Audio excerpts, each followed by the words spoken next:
melhor que seja o pastor que nós temos, mais criativo, por mais criativa que seja a liderança que o apoie, o edificar as almas, o ir no submundo de Satanás e tomar os homens e fazer desses homens discípulos do Senhor Jesus Cristo, só é possível por meio de forças espirituais. Só é possível pela ação direta do Espírito Santo de Deus agindo por meio da igreja. E o instrumento que nós temos para fazer com que esse milagre se manifeste entre os homens é a oração. Dando para entender aí? Então nós temos uma responsabilidade. Mas essa responsabilidade só é possível ser cumprida por meio da manifestação do Espírito Santo de Deus através da oração da igreja. Mas aí nós temos um problema, porque a igreja não tem conseguido orar. E nós estávamos compartilhando ali, o pastor Romildo e Adilson, desse drama. Eu disse, Adilson, esse não é um drama vivenciado apenas pela Kairos, é vivenciado pela igreja brasileira. A igreja brasileira, no momento mais crítico da nação, das famílias, ela não consegue se colocar diante de Deus e interceder adequadamente para que haja uma manifestação salvadora e libertadora de Deus. Sob oração, eu vou deixar ao pastor Edilson, eu me propus a mostrar para você que antes da oração, nós precisamos preparar o campo da nossa alma. Usando uma parábola a respeito de agricultura, eu disse para você que para que se tenha uma boa colheita é necessário que se prepare a terra. E como preparar a terra?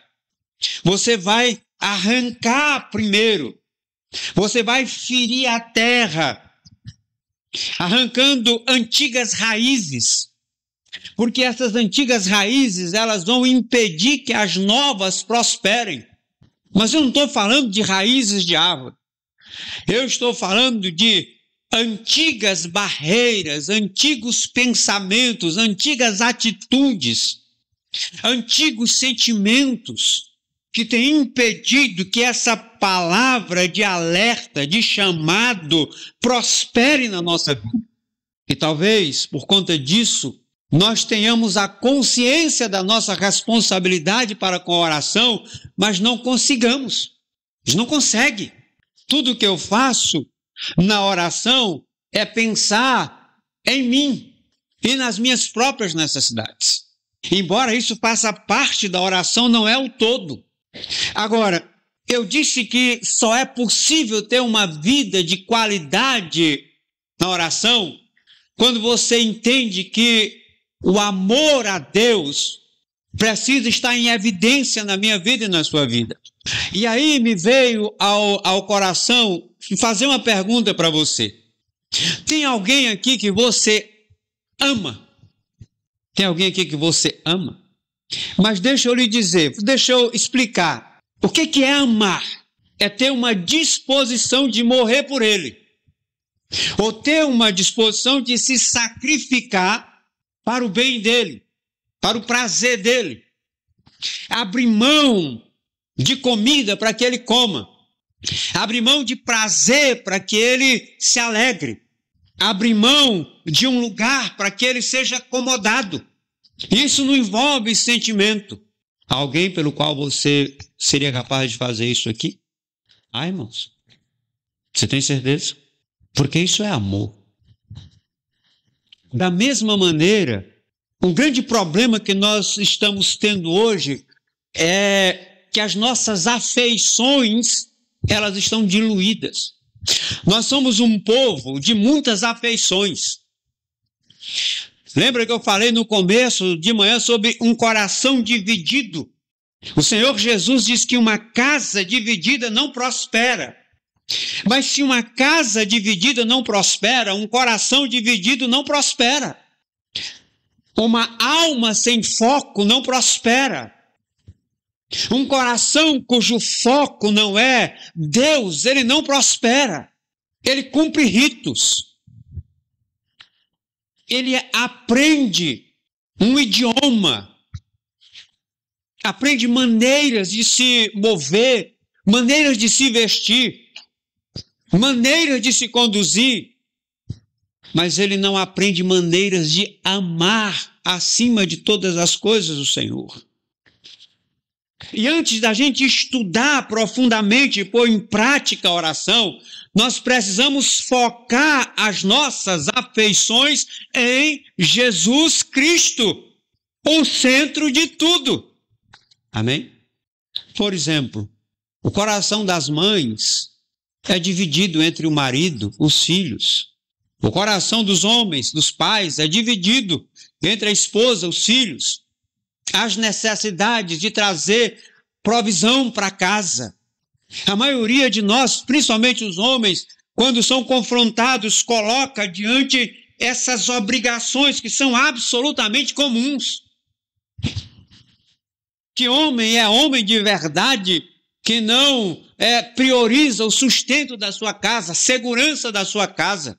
Que mulher é a mulher de Deus que não prioriza o bem-estar da sua família, abrigar, acolher, aninhar a sua casa? Mas o problema é quando isso se torna a razão de ser da minha vida. Porque a razão de ser da minha vida e da sua vida deveria ser amar de fato o Senhor, nos devotarmos a Ele, vivermos para Ele acima de todas as coisas. Mas nós não conseguimos, sendo franco. E então eu falei que o desafio para que a gente aprenda a orar, primeiro é amar a Deus de todo o nosso coração. O nosso coração, ele é essencialmente mau. As inclinações do meu coração são más. O meu coração é incorrigível. A minha natureza é incorrigível. Se deixado por conta dela mesma, ela vai na busca do prazer, na busca do pecado. Ela ama, ela se devota a isso, ela se entrega apaixonadamente a isso. A nossa carne. Por isso requer que ela seja crucificada. Por isso requer disciplina. Por isso requer foco do irmão. Por isso requer comprometimento da parte da igreja. Amém? Amém, irmão? Você está por aí acordado? Aguente aí, porque eu pretendo ser rasteiro. Então, falei que nesse processo de curvar o coração, que é o centro da nossa vontade a Deus, requer três coisas. Primeiro, submissão. Meu irmão, não há como amar a Deus sem ser submisso a Ele. E ser submisso a Deus no momento de dor, no momento de angústia, no momento de perda, no momento de aflição, de perseguição. Talvez o mais difícil para nós é que nós vivemos num país onde essas coisas, a gente está reclamando de dificuldades de carestia. O nosso maior problema é carestia, irmão. Mas eu falei para você de manhã que há uma igreja que está sendo perseguida a ferro e fogo. Uma igreja que não tem opção. Um lugar onde as pessoas sabem de cor e salteado que aceitar a Jesus como Senhor e Salvador da sua vida é caminhar certamente para a morte. Sabe qual é a igreja que mais cresce hoje disso? A igreja iraniana. A igreja iraniana. Não é mais a igreja chinesa. É a igreja iraniana. Sob a mais terrível perseguição. A igreja que prospera. Você sabe aonde se ora mais apaixonadamente, se busca a Deus com maior paixão, são os miseráveis morrendo de fome na África. Mas nós não conhecemos essas coisas. Tudo que nós conhecemos são coisas. Nos faltam coisas. Nós queremos mais coisas. Nós trabalhamos dura e arduamente porque nós precisamos de mais coisas. Submissão à vontade a Deus. Curvar o coração diante de Deus, amá-lo com todo o nosso coração, exige sinceridade e integridade. Porque me esconder de Deus, que, querido, não há coisa mais tola do que eu tentar esconder de Deus quem eu sou. Tentar esconder de Deus as minhas fraquezas. Tentar esconder de Deus os meus vícios. Pegar o meu celular, ou ir para algum lugar escondido que eu acho que ninguém está me vendo e achar que eu não estou sendo enxergado por Deus. Oh, que tolice! Os seus olhos estão sobre a terra. Os seus olhos estão sobre o mais profundo abismo. Os seus olhos estão nas ruas mais profundas, nos vales mais fundos da terra. Não há como nos esconder do Senhor, então requer de nós um coração uno, franco, sincero. Aqui não há espaço, como Mateus 6:24, para coração dividido entre dois senhores, e não necessariamente é dinheiro. Muitos de nós podem até ter facilidade de dar uma oferta, de entregar o dízimo, mas têm um coração dividido em outras áreas. Para que esse coração se curve diante de Deus, é preciso transformação contínua. Não é possível uma igreja estacionada. Não é possível que haja um discipulado dinâmico na igreja e ela não cresça. E esse crescimento, ele tem um viés duplo, é um crescimento em caráter, em hombridade, em essência. Nós estamos formando homens de verdade, mulheres de verdade. Gente que vai afrontar o mundo fazendo as coisas direito. E se errar, vai admitir o erro e vai pagar o preço. Vai dar a mão à palmatória, não vai se esconder. Gente que vai ser olhado publicamente e vai se dar testemunho. Eis aí um homem de Deus, eis aí uma mulher de Deus. Porque tudo que nós enxergamos é escândalo, escândalo, escândalo, escândalo para todo lado, de todas as formas. E gente que, em nome de Deus, não tem um coração submisso à vontade de Deus. Então, querido, se nós, como igreja, quisermos de fato vivermos aquilo que Deus tem preparado para a igreja, nós precisamos começar a orar objetivamente, mas não dá para orar objetivamente com o coração dividido. Amar a Deus com toda a nossa alma é o propósito da nossa vida, é a nossa essência. O ser humano é o único que tem uma alma que se conecta com Deus e se conecta com o outro, que ama, que odeia, que cria, que constrói, que destrói, que é capaz de criar obras de artes fantásticas, canções poderosas que atravessam o tempo. Mas também essa nossa alma, ela é capaz de nos levar aos lugares mais baixos dos desejos humanos. Essa alma é capaz de se viciar em perversidades profundas. Essa alma que eu e você carregamos, ela é capaz, querido, de coisas que a gente se espanta. Render a alma ao Senhor é viver uma vida de realização como filho de Deus. Falei pela manhã que os nossos filhos não têm um nome ainda. Os nossos filhos carregam o nosso nome. E quando eles vão à rua e eles fazem alguma coisa errada, ninguém vai dizer é o fulano de tal. Vai dizer quem é o pai desse menino, quem é a mãe dessa menina. Vai chamar o pai, vai chamar a mãe. É o pai e a mãe que vão responder pela atitude do filho. A igreja, ela tem sofrido por conta dos nossos vícios de alma. Olha aqui para mim. É necessário que eu e você possamos sondar quais são os vícios que a nossa alma tem aninhado, tem anelado e que tem nos impedido de ter uma vida de oração, de fato e de verdade diante do Senhor. Uma vida de oração que de fato atraia a presença de Deus. O pastor não tem que me convencer que Deus está nesse lugar. Isso é absolutamente comum para mim, porque eu orei para que Deus estivesse presente, você orou, a igreja do Senhor está presente, ansiosa, desejosa, atenta, focada na presença dele. É assim que você está aqui?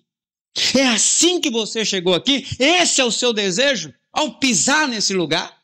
Não? Sim. Amar a Deus de toda a alma envolve uma entrega total. Não é possível amar a Deus só com palavras.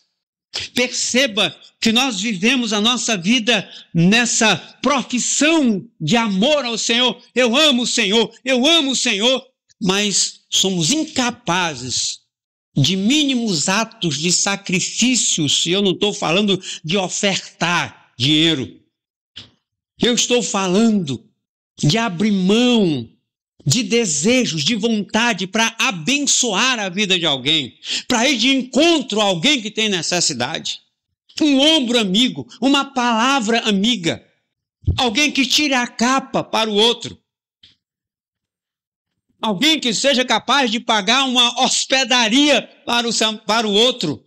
Entrega total. A consciência de que eu não tenho nada.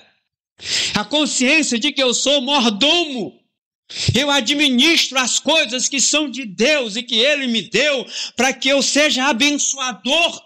E não um avarento que retém, que acumula, que amealha, que ama um pouco. Que cada vez que é colocado diante da necessidade de alguém, primeiro ele olha para si mesmo, para saber se dá para abençoar o outro.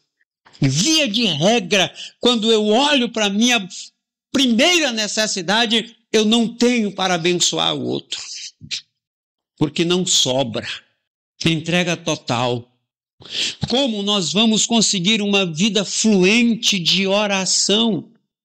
Como os pais da igreja conseguiram mover os céus, milagres poderosos aconteceram, porque eles eram homens de um só Deus. Um só Deus. Eram pais, eram mães, mães de família, pais de família, ocupados, mas eles tinham o que nós não conseguimos ter. Eles tinham um coração absolutamente entregue a Deus. Amar a Deus de alma, de toda a alma, envolve essa entrega total. Envolve também uma busca por santificação. Sabe, muitos de nós um dia nos convertemos e nos esquecemos que o fim da caminhada cristã é parecer-se a cada dia com Cristo. É alcançar de glória em glória a estatura de varão perfeito. O chamado essencial para a nossa vida é Deus formar em nós o caráter perfeito de Cristo. E aí, eu quero que você se constrange em pensar o que de Cristo há no seu caráter. O que de Cristo tem sido vivenciado, tem sido visto pelas pessoas à sua volta e que identificam você como um crente, como alguém parecido com Cristo. Senão, uma cara de falsa piedade, mas uma atitude diante da vida. Amar a Deus com toda a nossa alma envolve uma entrega total, mas uma ânsia por querer ser parecido com Cristo. Mas para que eu me torne parecido com Cristo, presta atenção, eu preciso da mesma forma abrir mão daquilo que me afasta dele. O que é que há na sua vida, irmão, irmã, que está afastando você de Cristo? Pensa aí, analisa aí. Mas também, amar a Deus com toda a nossa alma envolve uma confiança inabalável em Deus. Pode o mar rugir, as montanhas se abalarem, os governos quebrarem, a nação tumultuar, mas nós permanecemos fiéis naquilo que nós cremos. O nosso Deus não abriu mão da sua glória, não perdeu o controle do seu trono. Ele vai levar o mundo, ele vai levar a igreja, ele vai levar a terra, aquilo que ele planejou desde o começo. Essa é a minha fé inabalável. Ou você é daquelas ou daquele que ouve uma notícia de que o país está em caos e você entra em caos interior. Começa a descrer, começa a maldizer. Fé inabalável. Crê como Abraão, contra toda esperança. Quando recebe a notícia de que vai ser pai, um corpo amortecido. Mas ele creu. A sua fé se firmou inabalável na promessa de Deus.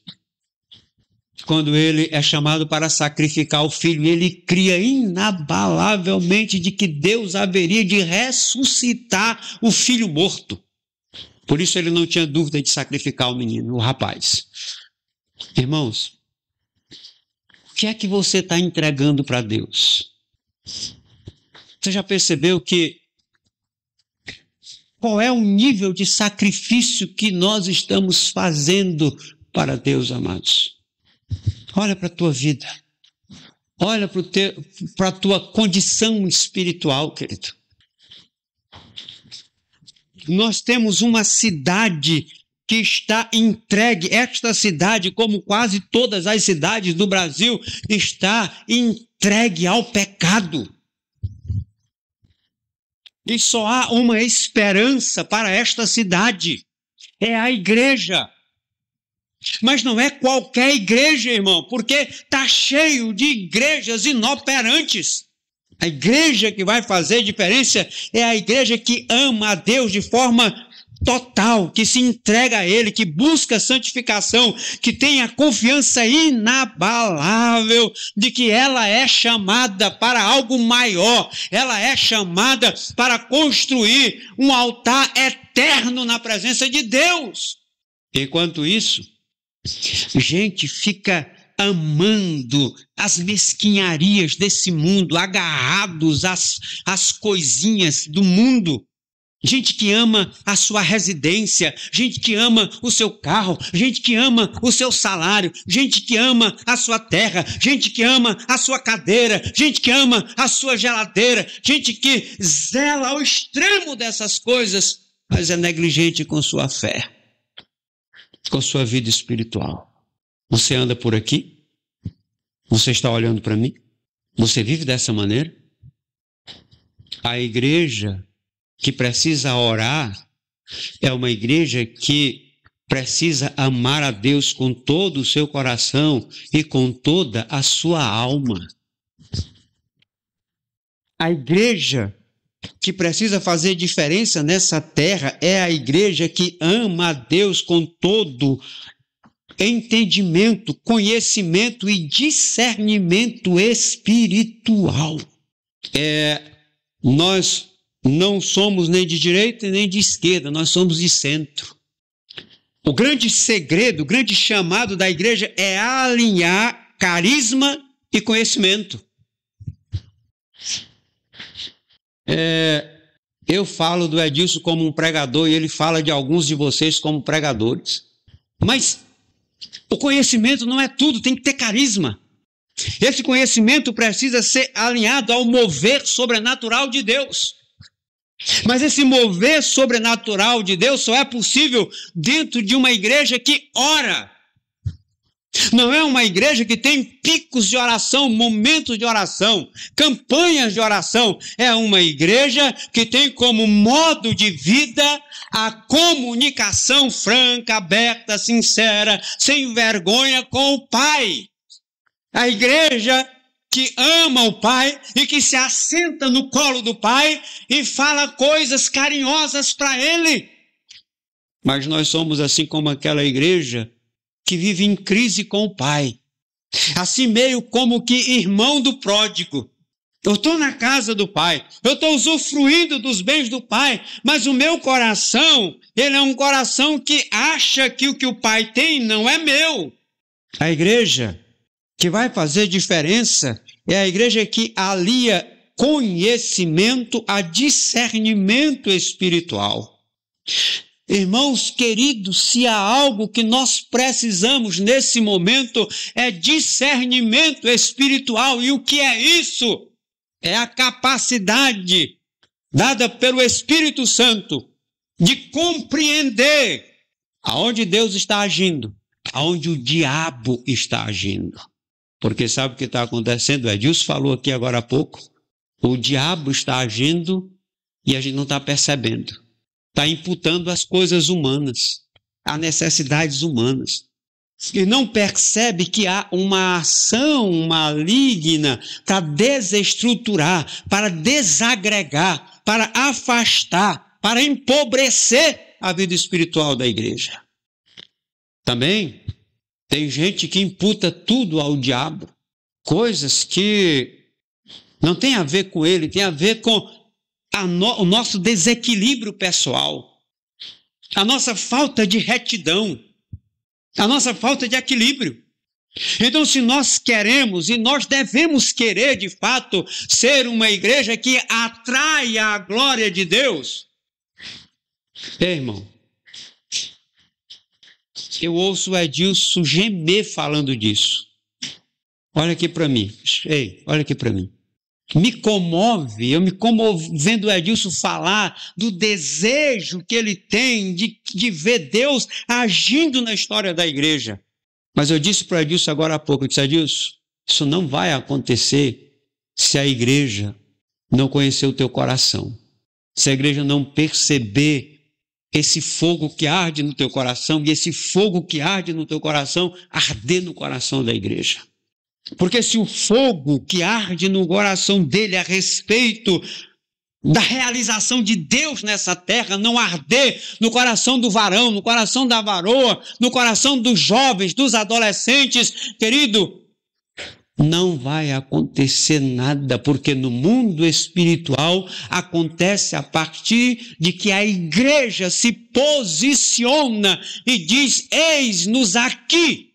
Eu ouvi, é um documentário daquelas senhorinhas e ela reclamando uma coisa, hoje ninguém mais ora. Você vai fazer um ensaio do louvor, quantas horas a gente ora? Técnica é tudo agora? Os pregadores, quanto tempo nós oramos? Porque às vezes eu me envergonho. Quando eu vou pregar, meu Deus do céu, misericórdia. As irmãs, quando vão se reunir para orar, quanto tempo vocês oram? Quanto tempo você intercede pela sua família? Nós, os homens, quanto tempo nós temos gasto para melhorar a nossa vida espiritual? Ou nossa mentalidade disfarçada é a mentalidade do meu avô que dizia que religião é coisa de mulher. Nunca nos levou à igreja porque era coisa de mulher. E lá no fundo do coração da gente ainda, a gente não se envolve completamente por algum desses sentimentos. Os homens têm ficado à margem. Eu estava conversando com alguém essa semana e consolando o pastor, dizendo, não se preocupe não, isso não é um problema só seu, de homens que não se envolvem totalmente na obra de Deus, irmão. Eles ficam à parte. Enquanto as meninas mergulham, as mulheres mergulham, nós ficamos ali como que vigiando para que elas não se afoguem, quando nós deveríamos mergulhar juntos. Amar a Deus com entendimento envolve estudo das Escrituras. Não se satisfaça apenas com a excelente pregação do seu pastor, irmão. Leia as Escrituras. Pesquise as Escrituras você mesmo. Não leia as Escrituras uma vez por ano por obrigação, porque você aprendeu isso, o pastor criou isso na igreja. Faz isso por prazer, faz isso com alegria, faz isso com a tua alma, faz isso com paixão. Se não envolve essas coisas, não tem valor, meu amado. Formalidades não têm valor para o reino de Deus. O que tem valor para o reino de Deus é paixão, é coração entregue radicalmente. É gente que não tem nada a perder, porque já perdeu tudo. O que me resta? Discernimento espiritual. Senhor, me ajuda a compreender, Senhor, o que está acontecendo aqui. Me ajuda a compreender o que precisa ser mudado, o que precisa ser transformado, onde é que eu preciso melhorar, Senhor. Perceba quando alguém vai até você e aquela palavra que é falada é uma palavra de Deus.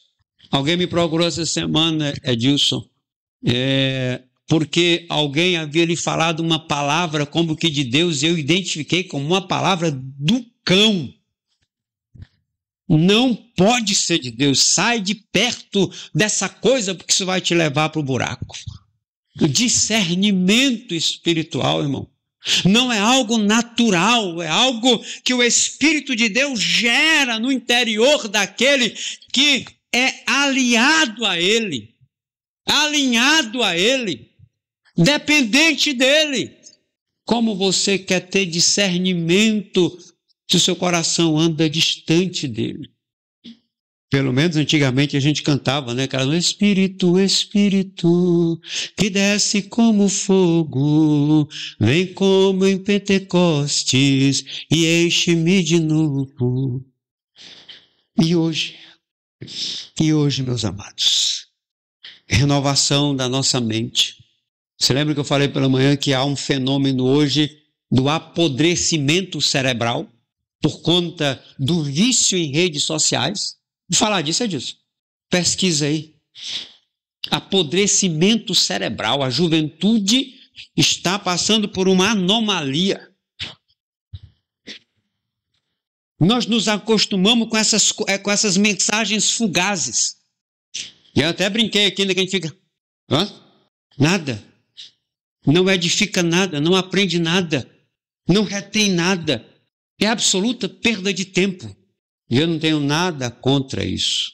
Na minha cabeça, você precisa ter conhecimento do que está acontecendo na sua geração e no mundo que você vive e no país que você vive.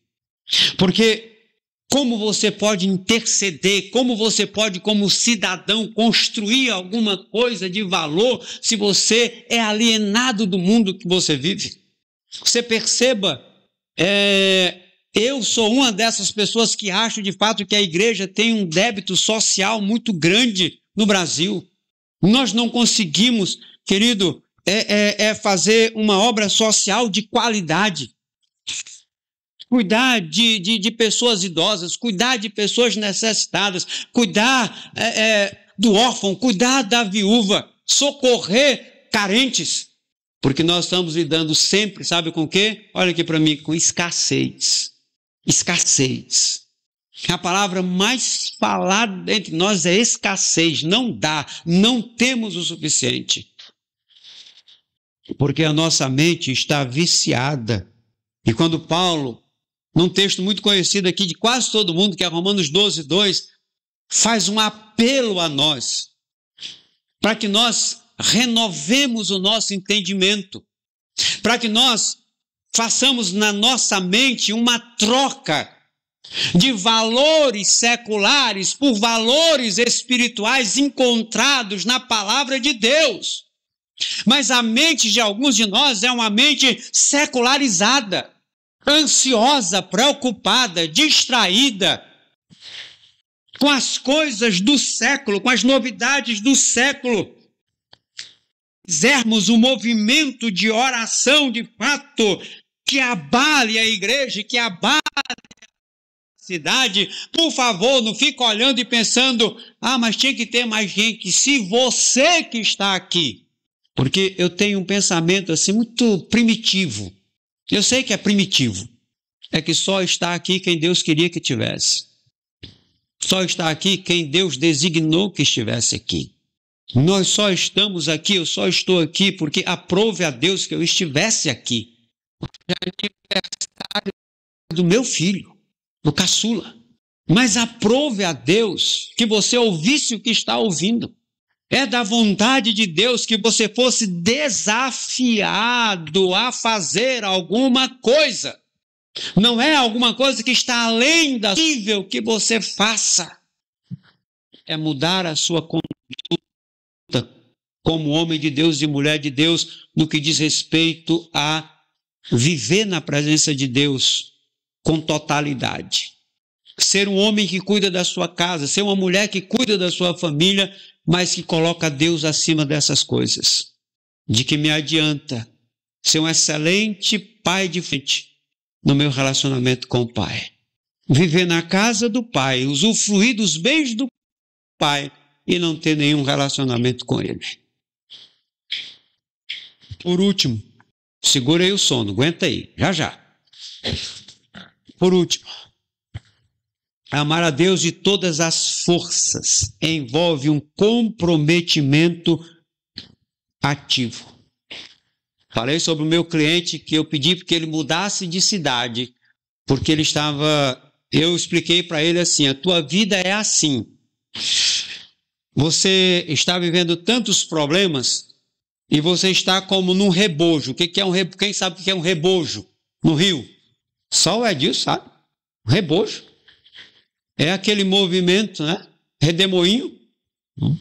Você cai ali e você vai ficar rodando e você desce, sobe até que morre e fica girando ali.